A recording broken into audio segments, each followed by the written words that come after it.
ikinya rĩrĩ oĩtwo gũtigĩrĩra nĩ manina mũhatĩkano ũrĩa ũkoretwo kuo mwena wa Majengo. Na waomba kwa heshima na tahadhima, it is not possible that kila dirisha la Majengo mtu akifungua dirisha anaona kwake ni aidha tukutuku yatengezwa, bodaboda ama lori ama matatu. Haiwezekani.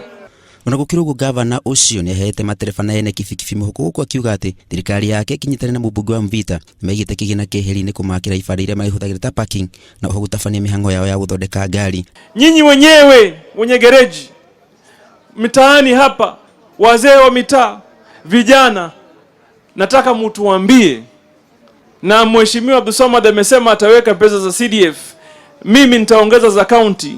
Tuko tayari tuchague mahali ambayo tutawajengea shelter, mufanye gereji mahali pamoja kwa njia ya kueleweka peke yake, sio kila mahali.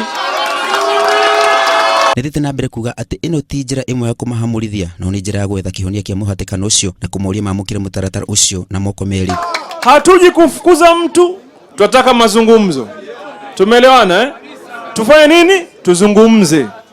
Na nyinyi wenyewe mtuambie, tumeona kipande hichi kinaweza kutumika, tutaweka shelter, tutawanulia hata maspana na screwdriver. Njohari horo ime hamwe na mubunge wa Mvita Abdulshamad Sharif hĩndĩ ya kũhingũra thibitarĩ nini thĩinĩ wa gĩcigo kĩa Majengo. Ngĩribota Inooro TV njĩtagwo Simon Macharia wa Wangũi.